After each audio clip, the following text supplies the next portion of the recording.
नमस्कार भावनो. आज नाशिकचं TCS प्रकरण शांत पण नव्हतं झालं भावनो, की त्याच्यामध्येच त्याच्या अगोदरच लेन्सकार्टने भावनोमध्ये उडी मारली. म्हणजे लेन्सकार्ट तुम्हाला कंपनी माहिती असेल, चष्मे-बिष्मेवाली ती कंपनी. तर त्या कंपनीने भावनोमध्ये उडी मारली. त्यांनी पण त्यांच्या कामगारांसाठी काही वेगळ्या अधिकार आणि वेगळ्या सवलती, वेगळे नियम काढलेत भावनो. त्याच्यामध्ये जर समजा ते विशिष्ट धर्माचे असतील तर ते बुरखा किंवा हिजाब त्यांच्या धर्माच्या हिशोबाने जे चालतं ते पूर्णपणे करू शकतात. काही अडचण नाहीये लेन्सकार्ट कंपनीला. पण जर ते हिंदू असतील तर ते टिकली नाही लावू शकत. ते भगवा कलरचा धागा नाही घालू शकत. आणि जर घातलं तर मग लेन्सकार्ट कंपनीला अडचण होते. म्हणजे विचार करणारी गोष्ट आहे की दिसून येते काही कंपन्यांच्या मनामध्ये एका विशिष्ट धर्माच्या लोकांवरती खास करून प्रेम आहे भावना. आणि त्याबद्दल काही वाद नाहीये. तुमचं प्रेम आहे ना एखाद्या धर्मावरती, तुम्ही करा बिंदास त्या लोकांवरती प्रेम किंवा त्यांच्या धर्मावरती प्रेम. मग कमीत कमी त्या लोकांनाच कामाला ठेवा ना. तुम्ही हिंदूंना तरी का कामाला ठेवताय त्या ठिकाणी? आज लेन्सकार्ट कंपनीमध्ये तुम्ही जाऊन बघा भावांनो, अर्धे एम्प्लॉई, अर्ध्यापेक्षा जास्त मला असं वाटतं की हिंदू काम करतायत त्या ठिकाणी.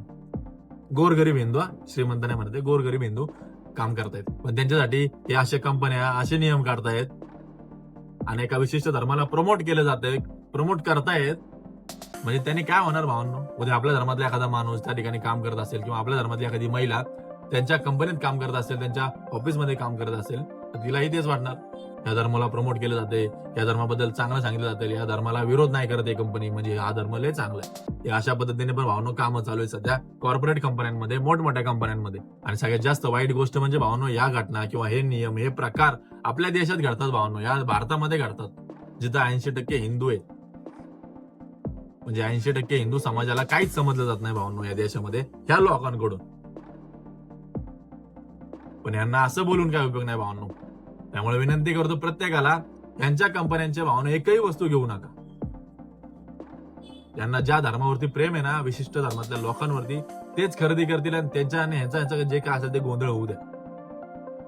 लाज वाटाय पाहिजे या माणसाला. हे कंपनीचा मालक जो आहे भावना, तो हिंदू आहे. असं पण नाही की विशिष्ट धर्माचा आहे. हिंदू असून हिंदू लोकांचाच विरोध करतोय, हिंदू लोकांच्या भावना दुखवतोय, हिंदू धर्मातीच रीतिरिवाज त्यांना विरोध करतोय. म्हणजे किती वाईट गोष्ट आहे भावना, विचार करा तुम्ही. त्यामुळे बॉयकॉट करणं गरजेचं आहे. यांना यांची अक्कल आणि यांची जे काही नियम आहेत ना, जे यांनी काढलेले आहेत हिंदूंच्या विरोधात, त्याचे परिणाम यांना दाखवणं गरजेचं आहे भावांनो. त्यामुळे विनंती आहे की यांची एकही खरेदी करू नका जर खरंच धर्मावरती प्रेम करत असेल तर. नाही तर तुमची मर्जी करू शकता, मला काय अडचण नाही.